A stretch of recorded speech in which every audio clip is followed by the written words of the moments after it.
Welcome back to Watch the Booker Man, and we are continuing the WCW 2001 save today. We're at show day for the first episode of Nitro under the stewardship of Shane McMahon. I will need to add our correct announce team for the television show: Mike Tenay, Jerry the King Lawler, and Cyrus the Virus. Don Callis, as he is in this. So yeah, I'll save that, and then we'll just look at the roster, because I thought after the first show maybe we could have had a little bit of movement in terms of a few people's perceptions in the game, so fingers crossed. Yeah, so Booker T, I did actually suspect this might be the case as I'd looked into the figurehead screen in between recording, and yeah, he now ticks all the boxes. He was 70 overness to begin with, and I'm wondering whether DDP may have taken a little bit of a hit also from losing in that pay-per-view main event. Shane McMahon, I'd imagine, is pretty much exactly where he is, so I'm not going to go too much into detail with everybody after just one show, but DDP remains a star at least. He's only lost 2 popularity, so a net gain for us there with Booker adding 5, whereas DDP only loses 2. We've also seen Lance Storm go down despite him winning, so I'm wondering if that's more to do with his relative overness compared to Jerry Lawler. I mean, it's a shame that a commentator is now one of only 2 well-known people we had, but yeah, Lance now in with that big group of recognisable people, and I don't think I can see anybody else who's made any moves up or down. So yeah, it's going to be a case of having a hell of a lot of people who are classed as unrecognisable going into this first episode of Nitro, but yeah, that's not something to worry about too much. It's just the reality of the situation that we're in. Also, ahead of the debut on USA, I'm going to add a couple of new people to the booking team. Jerry Lawler is actually somebody I'd considered, but I think that his personality probably isn't suited to that. Don Callis is definitely an interesting addition. He's a younger guy, 37, so compared to some of the more elderly guys, he might be able to give us more of a contemporary take on what could happen in the new WCW. That's good news for Lance Storm, but he was always going to get a good push regardless of who is in the booking team. I'm also keen to avoid adding active wrestlers to this booking team. I just think that's a bit of a recipe for disaster, to be fair. But yeah, Mike Tenay is another one who I was always going to add. I think because he's been on booking committees before and he basically knows everything there is to know about WCW, he's another good choice. A very knowledgeable guy by all accounts. Again, I don't think I'll set Booker T as the figurehead just yet, despite saying that he would make a good choice and he's now actually a major star. I just think, yeah, it's nice to see an active wrestler on the franchise players list for sure, but don't think I'm ready to select a figurehead just yet. Nothing else will have changed too much, and we still don't have anybody on the Who's Not list, so yeah, long may that continue. And I'm going to keep an eye on these screens a little bit more than I usually would throughout the save, just to keep my finger on the pulse of what's working and what isn't, and hopefully use it to inform where I push people and try and use the game a bit more. I'm often somebody who kind of just has my ideas in my head and then just plays them out, and the game's just the base. With this, I'm going to try and use what's happening in the save to try and inform my decisions, and hopefully that'll give a different feel to what I've done in previous games. But yeah, with all that said, we're in a great position to start this first episode of WCW Nitro, and let's get into it and see what's happening. I'm not going to give anybody the night off. It might be the case that a couple of people aren't going to be used tonight, but I'd sooner have them in the building for such an important show. As for the venue, we're going to go to a place that the WWF had actually booked for a potential WCW reboot show, the Stabler Arena. It holds 5,600 people. We're expecting 4,500, so slightly ambitious, but I think it's a pretty decent fit. That also locks us into the tri-state area, which may well just be a good thing for a couple of debuts I've got planned for tonight's show, and for Rob Van Dam, who will be in action at least once tonight. We've got a 6-person booking team, and it looks like we've got 80 creative energy to use, so we already have a creative finish stored, and I don't want to be left with like creative energy left over, because we're going to get new creative energy every show. So I will take an angle idea, which is a bit of a gamble for Booker T, and I'll probably use that. To be fair, I'm not bothered about taking a little bit of a risk. I'm not sure how much it can add or lose to an angle, but I guess that's something that I'm going to find out the hard way, or hopefully it does work out and we'll do a gimmick idea or a storyline idea. Well, yeah, our storylines weren't that good on the first show, so I think we'll go for one of them and hope it can give one of the average storylines that we've started a bit of a boost, and that is us, I think, completely out of creative energy. Danny Doring is nearby and he wants to hang out. yeah, Shawn, not too bothered either way. He can sit in the back if he wants, just as long as he don't take any of the catering. Diamond Dallas Page doing good stuff backstage, fulfilling his role as a locker room leader. It also seems like Jimmy Yang is a bit of a character backstage. That's cool to see. Hack invented what I assume is a silly drinking game. Finlay ran the drills as he always will. And Hugh Morrus gets into a row with our morale officer, Charles Robinson. Hugh Morrus putting the first 5 letters into his prickly personality type as usual. And Johnny Ace, well, how predictable can these people be? He's getting into a fight with Pete Gas, which fighting the boss's best friend, as a professional ass kisser that he's been for a long time, you'd think Johnny would know better than that, but it is what it is. That guy, best not to think too much about what motivates him. But we can now address the locker room again. We've used Inspire too recently, so I think we'll just go a little bit of team bonding, try and keep everybody in high spirits. Nothing comes of that, so absolutely pointless. But we have got 2 matches pre-booked, as we knew from the Big Bang, the United States Championship Tournament semi-finals, as well as the 2 winners of those matches going on to face each other in the final. We've also promised an appearance of Booker T, the World Heavyweight Champion. Be a bit weird if he wasn't on the show. Plenty more to come in this 90-minute debut episode of WCW Nitro on the USA Network. So I'll get into booking the show, and I'll see you on the other side when it is showtime. So just before we look into what's happening on this first episode of Nitro, I'm just going to show you that only 3 people are not being used from our roster. That is David Flair, who was written out with an injury at the Big Bang, Pete Gas, who we've not yet debuted on screen, and Steve Corino, who was in that Battle Royal, but I feel like I don't just want to put him in something throwaway. I want to introduce Steve Corino, with him being the NWA World Heavyweight Champion, and somebody who I do think that there's a decent mid-card character in there for. I wanted to save him for a night when we can put a bit more of a spotlight on him. I'm not exactly sure when that'll be. We do have a couple of people being used far too much.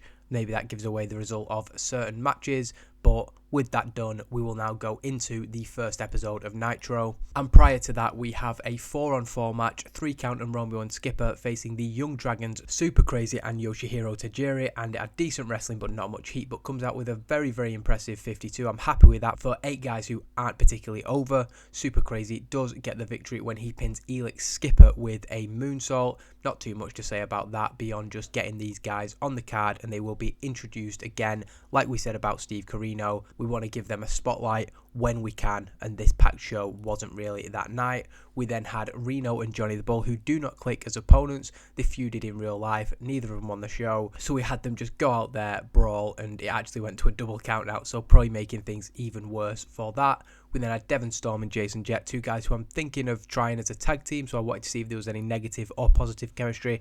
Looks like it's pretty neutral, as they beat 2 power plant guys, Kui Wee and Mike Sanders. Jason Jett pinning Kui Wee following a crash landing. So we then go into the opening video package, replaying the most notable events from WCW's return to pay-per-view. Now you can see on screen there's a lot of people. In this version of TW, for whatever reason, if somebody's off screen, they still show on this featuring screen. And it also takes them off the people who aren't being used. So I only had Buff Bagwell being used off screen at some point during the booking of the show, but it wasn't showing him as somebody who wasn't being used. So a couple of things that I'm not that much of a fan of as I get to know TW9 better. But in between the clips of the victories that we saw on the night, which was Diamond Dallas Page, Rob Van Dam, Lance Storm, Booker T, Hugh Morrus, Mike Awesome, and a few other people, but I didn't want to put them all on screen, of course. We see the words of Shane McMahon, who put over an equal playing field for everybody in WCW. Following the video package, our commentary team, Mike Tenay, Jerry Lawler, and Don Callis, welcome viewers to the show and put over a huge night of action and the return of World Championship Wrestling to television. Delighted to be in their new home. The commentators put over the beginning of a new era in WCW, beginning with the huge semi-final matches in the United States Championship Tournament. So WCW Nitro often started with big talking segments. That is not what we'll be doing for this first night, and I think for any viewers new or old, Mike Awesome versus Rob Van Dam in a wild brawl is the exact type of match we want to set the tone. It tells you that things are going to be different in this WCW, but highly entertaining. I can imagine these two having a brilliant match in 10 minutes. Rob Van Dam does manage to defeat Mike Awesome, who is somebody we do want to push quite heavily, but tonight The win is going to the newcomer Rob Van Dam, and this will all play into the storyline for both guys going forward. This match sees Rob Van Dam limited by Mike Awesome for a lot of it before overcoming and picking up the victory, and 82 is extremely encouraging for Rob Van Dam when we've not even had the chance to build him up. This guy is a guaranteed star if he can stay injury free, and we gain heat to the storyline, which I'm very, very happy about. Following the match, as Rob Van Dam celebrates on the top rope doing his RVD pose, he is jumped from behind by Mike Awesome, who puts him through a table. And I've left myself a little bit of a note here to say that we give an update on David Flair, who, like I said, is out injured tonight, and Fit Finlay, who we put over that the injuries were so severe that there are question marks over his career continuing. That hopefully puts over the monster of Mike Awesome before obviously giving Rob Van Dam the big shine of overcoming him. Very simple, but hopefully effective. Rob Van Dam has to be helped to the back by medical personnel, and Mike Awesome is led away. And of course, his preference would have been to win, but if he couldn't win, his job is potentially making Lance Storm's job much easier in tonight's main event. And we cut to the back where Lance Storm is shown in the back preparing to head out to the ring. He has a smirk on his face, having just watched what Mike Awesome did, and he embraces his partner as Awesome comes back through the curtain. Awesome is kind of annoyed because he's lost, but he did what he had to do. As Lance looks to head towards the curtain, he is approached by a furious looking Shane McMahon. Shane tells Lance that he warned them that at the Big Bang that if there was a repeat of that tonight, there would be consequences. Lance says that Mike's actions had nothing to do with him. Mike just happened to lose his cool after losing the match. Shane says that if he sees Mike out during Lance's match at any point, he'll be coming straight out from the back to call the bell and disqualify Lance Storm from the tournament. So Lance is going to have to do this on his own, and thankfully, with his own ruthless, brutal style, Lance Storm defeats Hugh Morrus in 7 minutes and 3 by submission with a single leg Boston Crab. This was a storytelling match, and the story it told was that Hugh Morrus is big, he's strong, but Lance Storm is just got that little bit more in-ring nous, and unfortunately the popular babyface Hugh Morrus is defeated by Lance Storm. And hopefully in this first half hour of Nitro, we have put Lance Storm and Mike Awesome on a level. Lance Storm is emotionless in the ring as he stands tall. The commentator's putting over that surely he is the favourite for tonight's main event. That is actually the first half hour of the show, and I think I really like how that's come together. A neat 30-minute package, I feel. Hopefully doing the job of highlighting the importance of the United States Championship, which will be contested for in tonight's main event, even if it's their second match of the night, is going to be absolutely fantastic. Earlier today, we see that Diamond Dallas Page arrived at the debut of WCW Nitro on USA Network. He was asked what his plan for the night was, and quite simply, he didn't know. But sometimes that is when the most interesting situations go down, when everybody's going out there with a blank slate and a clear mind. He suggests that people stay tuned to see what he comes up with. He obviously addresses that things didn't go the way he planned at the Big Bang, but he may have words for Booker T later tonight, so just teasing another face-off between those two guys. It's a decent segment, but nothing too good. We then get to the back where Scott Hudson is looking for an update on the condition of Rob Van Dam, and he knocks on the doctor's room, hoping to get the chance to speak with Rob Van Dam or the doctor. Bypassing Scott, Billy Kidman walks straight into the room, introducing himself to Rob Van Dam and asking him how he is. Hudson looks to get a word on Rob Van Dam's condition, and Rob insists that he will be competing tonight, but Kidman definitely doesn't want to sort of wait for this interaction with Rob, and he says that he's been a big fan of his work for a long time, and he hopes that they can work together in the future, whether that's as partners or as opponents. RVD obviously isn't in the mood for this sort of networking conversation and politely declines when Billy offers to be at ringside for him during tonight's main event. He may be in a bad way, but he's got this covered on his own. The third match of the night sees Lash LaRue and Shawn Stasiak make their entrances. The bell rings, but there's not much more than that, as just seconds into the match, Stacy Keibler is dragged by her hair to the ground by a woman who jumps the guardrail. We saw her at the Big Bang.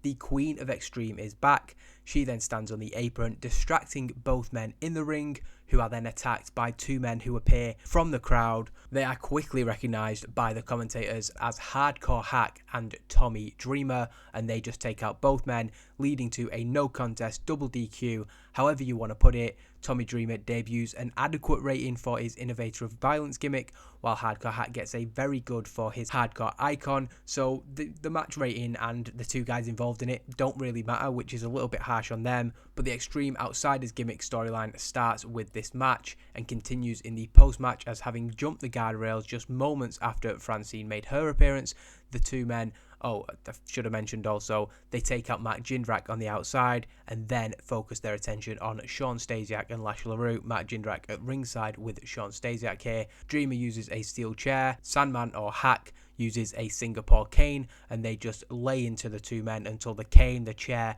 both weapons are bent all out of shape. They then stand tall with the Queen of Extreme Francine between them. The commentators question the actions of these Extreme Outsiders. Are they even signed to WCW? Have they come of their own volition? Jerry Lawler in particular is unimpressed by the presence of these two men, despite having just been in a match. Hugh Morrus does return out from the back to check on his friend Lash LaRue, but by this point, Dreamer and Hack are long gone back through the crowd with their valet. We gain heat to the storyline with a better segment here, but it's just about putting over these two loose cannon characters, and they've just showed up, done a lot of damage to multiple people, and then headed back up the ramp. Chuck Palumbo and Sean O'Haire are shown in the office of Shane McMahon, and they've been with him as we watch what just went down. Chuck asks Sean if he still wants Francine's phone number in a follow-up to what happened at the Big Bang. Sean shrugs as Shane McMahon laughs at this, turning attention to more serious matters, the World Tag Team titles. Shane McMahon says he's working on building a new tag team division for WCW, but suggests that they focus on their match up next while he deals with that. Chuck and Sean aren't impressed by who their opponents are tonight and kind of bury him in a way, but Shane assures them that next week he'll find them stronger competition. In fact, he's going to the ring later tonight to make a big announcement, which we will have mentioned previously in the night. He wants a big tag team to face them for such an important episode next week. In fact, he's going to find former World Tag Team Champions to face Chuck Palumbo and Sean O'Haire. We then see that Booker T arrived earlier in the day to the building, and the World Heavyweight Champion will address the WCW fans later tonight. So a quick throwaway segment that just hopefully keeps you on the hook for Booker T appearing later on. The Natural Born Thrillers then defeat Dave and Dean Power in 45 seconds. Another very, very short match. Chuck beats up Dave Power, throws him to Dean, beats him up, a super kick from Chuck, tags in Sean O'Haire, who really only has to do one move, and that's why it's such a poor match, to be fair, losing heat to the Natural Born Thrillers storyline here. But the only focus of this match is to tell viewers these two are very, very dangerous guys, and having put them in that segment with Shane McMahon earlier, that's the start of me sort of changing their gimmick a little bit. They were very, very intense figures in WCW towards the end, but there was something that I saw at the start of 2001 that I really liked, and they were just these sort of chilled out dudes, if you want. They have cool looks, they have fairly cool demeanors, and I think going the intense way that they did with Sean O'Haire in particular wasn't really right for them, and I think setting up a bit of a rapport and some banter with Shane McMahon is a good start to where I want these characters to go. The World Tag Team Champions then stand tall in the ring, the commentators putting over just how easy that victory was for O'Haire and Palumbo, and the Power Brothers aren't like small guys, so hopefully really putting them over as a serious threat. The former champions they face next week should hopefully pose slightly more of a challenge. However, Don Callis says that he's got the inside scoop on Shane's announcement later tonight, and he says that nobody is going to want to miss it. So that's kind of where we're setting up Don Callis' role in the commentary team. So we've got Jerry and Mike as a very traditional face heel commentary team. Hopefully Mike being able to do almost as good of a job as Jim Ross of bouncing off Jerry Lawler, and then Don Callis is there as kind of the insider, the guy who gets the scoops, and hopefully that's a good dynamic. In the back, a furious Hugh Morrus demands to know who let Hack and Dreamer into the building, but nobody appears to have any answers. He's grabbing people in the back. He is absolutely furious about what's happened to his friend Lash LaRue. He then turns to the cameras who have caught up with the commotion and sends a direct message to the two men. I don't know who sent you here.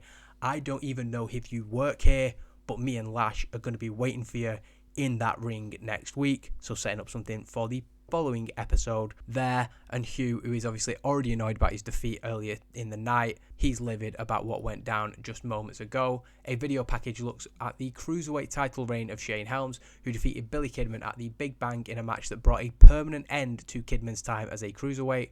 The package also highlights the other Cruiserweight match on that night, which was won by WCW newcomers Super Crazy and Yoshihiro Tajiri. They were of course in action on the pre-show. The package puts over the new era for the Cruiserweights, led by champion Sugar Shane Helms, and that was a bit of a passing of the torch at the pay-per-view. Billy Kidman out and some of the other familiar names not going to be in this new cruiserweight division, and that was something they seem to be doing in reality, trying to set up a new era of the division, and Sugar Shane is front and centre. The commentator is putting over his appearance up next. Sugar Shane Helms then puts in a good performance as he defeats Jamie Noble in 6 minutes and 49 with a vertebreaker. This match was designed to revolve around all of high spots, as you may expect, and is just again a showcase of Sugar Shane Helms as he has his arm raised. Chavo Guerrero Jr. comes out from the back. The former cruiserweight champion applauds Shane Helms. So we're talking about this new era, but we're going back to somebody who has previously held the title as he sarcastically congratulates Sugar Shane on his era of cruiserweight wrestling. Chavo says that he knows a thing or two about leading this division, but he too is at a crossroads in his career. He saw what Billy Kidman did at the Big Bang, and while he doesn't like the guy, it did get him thinking. He challenges Sugar Shane to defend his Cruiserweight Championship against him on next week's show, and if he beats Chavo, then Chavo Guerrero Jr. will also leave the Cruiserweight division for good. Sugar Shane accepts the challenge, and we're just sort of playing out the backstage idea for the Cruiserweight division on screen, and early on trying to phase out, well, I'm not giving a spoiler for the result of next week's show, but kind of just putting over that Shane is as good as any of these former Cruiserweight champions, and hopefully that match will also just be a good match, full stop. We then get Booker T coming out to the ring, and he puts over his victory at the Big Bang, saying it was a perfect way to mark the return of WCW. Now this is a decent segment, again gaining heat, and he now says that he needs to look at the future. His future is simple. He has to find the next challenger to the World Heavyweight Championship amongst the WCW roster. Before he gets to that, he wants to talk about the main event of tonight's show, the United States Championship match for the title that he vacated at the Big Bang.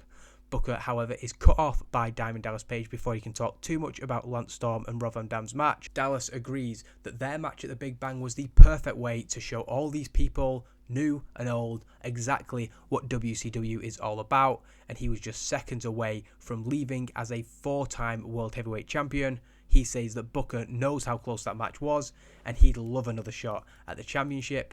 Booker T says that's cool. His message is the same as his message would be to anybody else. How about you earn a shot?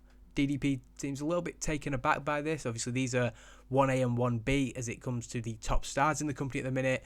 But DDP laughs it off and turns to leave before turning back and hitting a diamond cutter to the champion. He has a smirk on his face as he tells Booker T he is more than happy to do just that, and warns him that next time it'll be a diamond cutter and a 1-2-3 DDP, a 4-time World Heavyweight Champion. And 95 just for Booker T's promo there shows you that he is very much on another level even to DDP, so definitely our top guy, but not going to complain with the rating of that segment. Shane McMahon is then preparing to be interviewed in the back. Scott Hudson is standing by. However, we see that Buff Bagwell is chewing the ear off the owner of WCW, and he looks wholly unimpressed to be talking to Buff. He's kind of in the wrong place at the wrong time. McMahon is kind of asking Buff, just give me a minute, as he takes the time to hype up his announcement that will come following the United States Championship match in the main event. So if Lance and Rob aren't enough for people to stick around, we are telling them that Shane McMahon will make his first live appearance, as it were, in the WCW ring on Nitro after that match. Buff barely lets Shane pause for breath before walking back into the shot, and he wants to speak to Shane McMahon. He's desperate to get a word with the WCW owner, but before he can say a word, Booker T storms in. Booker is angry about what happened just moments ago when DDP took him out and tells him he wants his hands on DDP. So that's exactly worked how DDP wanted it to. He says that he either gives him DDP next week on WCW Nitro, or he goes and finds him wherever he is right now and tears this place down. Shane tries to calm Booker T, but when Buff Bagwell takes this time to stoke the flames, being his annoying self and making light of what just happened to Booker T, Shane's had enough. He suggests that Booker holds on to every single bit of anger that he has for 7 more nights, because he will be in action next week, but he's going to put him against Buff Bagwell. So one of the bigger potential matches we can do, the match that WWF put on their WCW segment of Raw. Again, a decent rating to the segment, and setting up our main event for next week's show, which, as we do with this segment, is being hyped up as a really, really big match. And it also serves the purpose of putting over Buff Bagwell's gimmick even more explicit, that he's just a really annoying guy. We then return to ringside as the commentators switch our focus to the United States Championship Tournament final in our main event. introducing a video package that shows the moment at the Big Bang where Booker T vacated the championship and the paths to the final of the two finalists, Lance Storm and Rob Van Dam. We also get a little look at the history of the United States Championship to try and make this basically a main event worthy match. It's two really good wrestlers that are relatively popular, certainly in terms of the guys that we currently have in WCW, but it doesn't quite feel first show main event level, so we're doing everything we can, as we have by building the story throughout the night, to make this feel like the focal point of WCW Nitro. For tonight at least, we do also have the tease of Shane McMahon coming out after the main event to hopefully keep viewers hooked. It's a good main event. Unfortunately, Lance Storm seeming off his game in this match. I don't think we got that note earlier in the night, so a little bit surprising, but I guess it is what it is. And maybe a surprising result to some people, Rob Van Dam coming in hot, obviously somebody without too much of a bad stench from the previous regime of WCW, but Mike Awesome comes out to the top of the stage during the match despite Shane McMahon's words from earlier, and he is quickly led away by referees and security. However, in this distraction, as Rob Van Dam looks to be setting up to go for the 5-star frog splash, his leg is swiped by Kanyon, who makes his first appearance on the night. Of course, he had that little bit of jealousy shown towards Rob Van Dam at the Big Bang, and he's followed this up by costing him. Lance Storm is then able to defeat Rob Van Dam with a super kick in 11 minutes and 49 seconds, becoming the first WCW champion of this new regime. Rob Van Dam not as good as he was in his previous match, neither is Lance Storm, but we gain heat to the United States Championship tournament, which will now just become the United States title storyline. Those having good chemistry is a really good sign, because this is not the final match we'll be seeing between Lance Storm and Rob Van Dam, not least because it is not a clean finish to our first main event. Hopefully you can see who and what we are building up on this first episode of WCW Nitro, and funnily enough, the World Heavyweight title has sort of taken a back seat and will be more on the focus next week, but we do still have that announcement from Shane McMahon as to why this is a very, very big episode next week. Before then, Lance Storm is handed the United States Heavyweight Championship and takes a microphone demanding that the Canadian national anthem be played as he raises the title high in the air. However, before that song can begin, the music of Shane McMahon plays. The WCW owner isn't happy with how Lance got the win, and says that while he can't change the fact that he won the championship tonight, he can make sure that that anthem doesn't play tonight.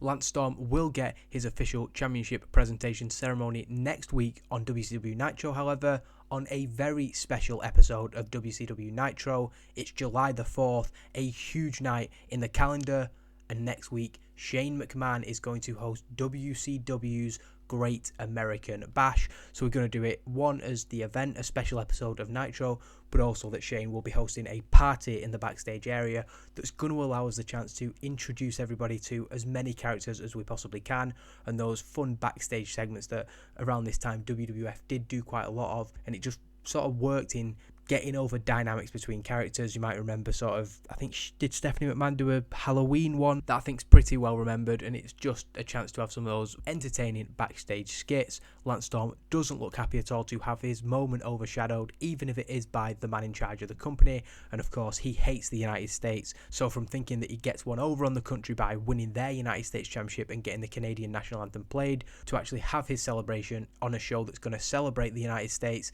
it's kind of very much switched the mood of Lance Storm from, well, he doesn't get too jovial and he doesn't get too angry, but we can see very much he's not as happy as he was after winning the match. Shane McMahon says that he expects to see his United States champion front and center as they celebrate this great nation next week, so really rubbing it in that Lance Storm is going to have to be part of the Great American Bash, whether he likes it or not. And a 70 is decent. I think anything under 70 would have been a little bit disappointing. The two guys in the main event being used too much is disheartening, I suppose, and losing popularity in two regions is also, you know, never going to be good. But I am happy with the show overall, to be honest, and yeah, I've got no complaints to make. We've made a profit on the night, not losing anything in terms of integers, but we have obviously lost popularity in two of our major regions while gaining in Hawaii.